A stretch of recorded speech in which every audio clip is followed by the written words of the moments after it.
اعوذ باللہ من الشیطان الرجیم بسم اللہ الرحمن الرحیم فراغ الی آلہتہم فقال الا تأکلون۔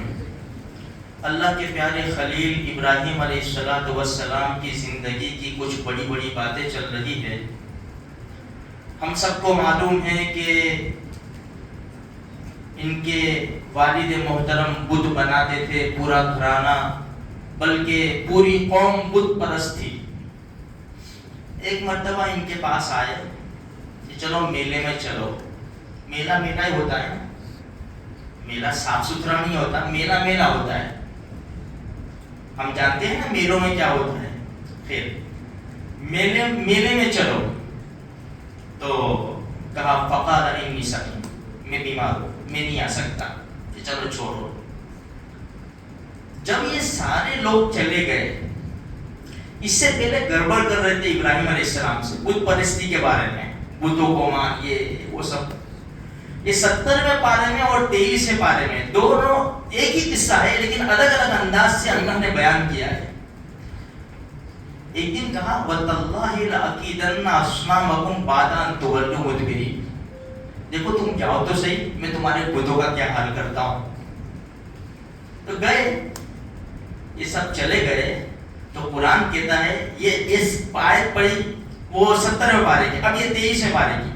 فراغ الی آلہتہم، چپکے سے معبودوں کا جو پورا بنا ہوا تھا نا، سب چھوٹے چھوٹے بڑے معبود رکھے ہوئے تھے، سب مورتیاں رکھی ہوئی تھی، وہاں گھس گئے اور گھس کر سب وہ رکھتے ہیں نا کھانا، سب چڑھاوا رکھتے ہیں نا کھانا، سب کے آگے رکھا ہوا تھا۔ نے دیکھا کہ سب کے آگے کھانا رکھا ہوا ہے، تو جا کر کہا فقال الا تاکلون، کھاتے کیوں نہیں، کھاؤ نے کھاؤ۔ وہاں سے کوئی آواز آئے گا ما لکم لا تنطقون، بولتے کیوں نہیں، بولو تو صحیح کچھ۔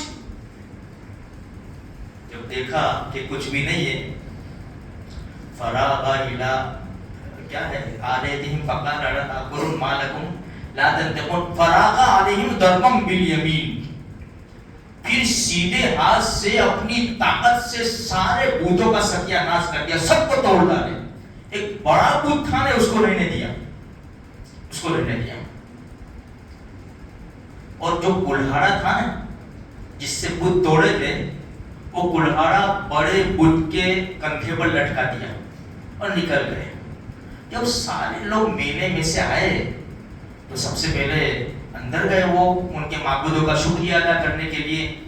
دیکھا کہ کسی کا ہاتھ ٹوٹا ہوا، کسی کا پاؤں ٹوٹا ہوا، کسی کی گردن ٹوٹی ہوئی، سارے ستیہ ناش۔ لیکن ایک بڑا بت ہے نا، وہ صحیح سالم ہے بالکل، اور کلہاڑا اس کے کندھے پر ہے۔ کریں گے، وہ خود بھی جانتے ہیں کہ یہ تو کچھ بولتے نہیں ہیں، یہ نفع نقصان کے مالک نہیں، پوچھے تھے کس کو پوچھے، یہ کس نے کیا؟ تو کسی نے کہا کہ سمینا فتى یذکرو، ایک جوان ہے جو اس کا تذکرہ کبھی کبھی کرتا ہے۔ کہا تھا نا کہ تم جاؤ تو صحیح، میں تمہارے معبودوں کو توڑ ڈالوں گا۔ یقال لہ ابراہیم، اس کو ابراہیم کہتے ہیں۔ تو کہا بلا لاؤ اسے۔ ابراہیم علیہ السلام کو بلایا اور پورا سب منظر دکھایا، یہ کس نے کیا، یہ سب کس نے کیا؟ تو کہا کہ وہ اس کو پوچھو نا، وہ تمہارا بڑا معبود ہے نا، اس کو پوچھو، دیکھو کلہاڑا تو اس کے پاس ہے، اس کو پوچھو۔ اب ظاہری بات ہے، وہ تو بولنے والا ہے نہیں۔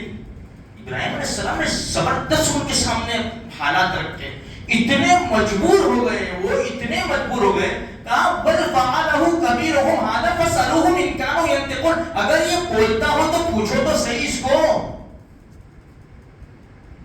فرجعوا الى انفسهم فقالوا انکم انتم الظالمون۔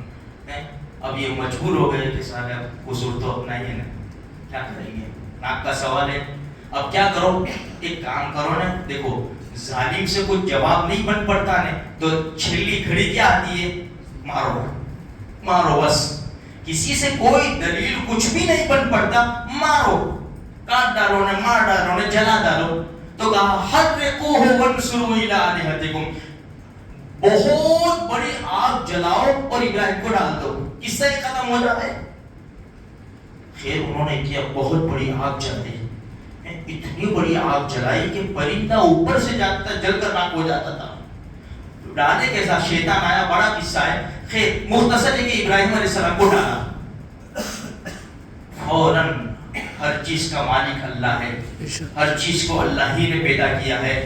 ڈائریکٹ آگ کو رب نے کہا, ڈائریکٹ آگ کو, یا نار کونی بردم و سلامن علی ابراہیم. دو لفظ ہے, برد یعنی ٹھنڈی, سلام یعنی سلامتی والی. ٹھنڈک سے بھی انسان مر جاتا ہے نا, تو کہا ٹھنڈی بھی ہو جا اور سلامتی والی ہو جا ہمارے ابراہیم پر.